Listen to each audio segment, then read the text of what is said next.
For most of my life, I spent it living with my dad.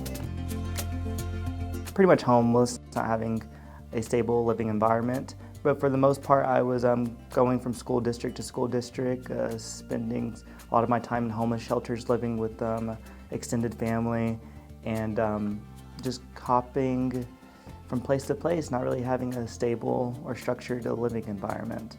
It was hard, I admit, because I wasn't really concerned with school at the time. I was really kind of concerned with survival. My grades were at an all-time low at most times, and I was a problematic child.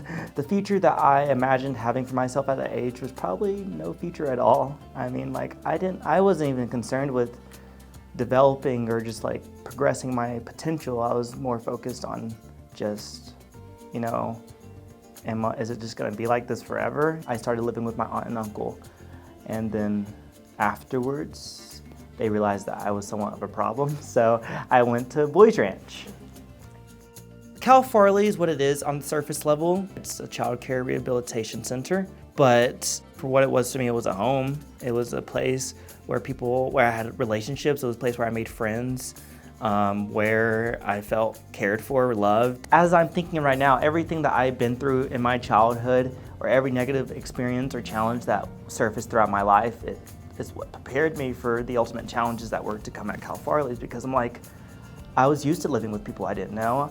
I was always adapting to new living environments, always, meeting new people, and so it really kind of wasn't much different for me, except for it was just permanent. The time that I realized that I might have had the possibility of going to college was my senior year, which was the week or two before graduation, actually. I was just so self-critical of myself. I just thought I was stupid, dumb, and that I just wouldn't amount to anything. After seeing my grades and seeing it more finalized, seeing it more on paper, I'm I graduated high school with a 3.2, I believe. And after grades were in and everything, I'm wow, it's actually possible. And I started asking my house parents, Mrs. and Mr. Lawless, and they said that SPC is a great choice, South Plains College. And I looked into it, and I'm this place looks great. It has a residence halls, it has a cafeteria, it has everything. And it's, for as small as a campus it is, it's actually really big, if that makes sense. I got accepted at everything, and it was just an overall great campus, so many friendly faces, and it was beautiful. So when I very first started here, I took an intro-level networking class, and I found myself really interested in it, and that's actually kind of like what I want to do afterwards. My professor, Mr. Slaughter, prompted me with this opportunity to work as his assistant. It's called Student Scholar Assistant, which is my second job as of now. And it honestly was just such a great experience for me, and it still continues to be, because not only I get to help students, but also I get to learn so much from him and just from the people around me that I get to work with as my coworkers. He's helping me prepare to get into the industry, and he's just an overall really great mentor. I learn a lot from him every single day, and it allows me to produce that knowledge to other students as well. And it's definitely helped me a lot, and it's something once I leave here and get a job, it's definitely thanks to him.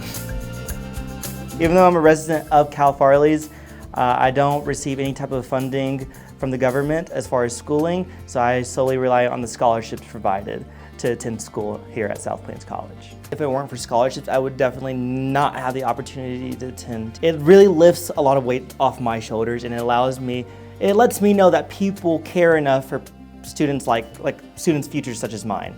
And just to have people like that, just to be supportive, it helps me as a student to be successful and to realize my full potential.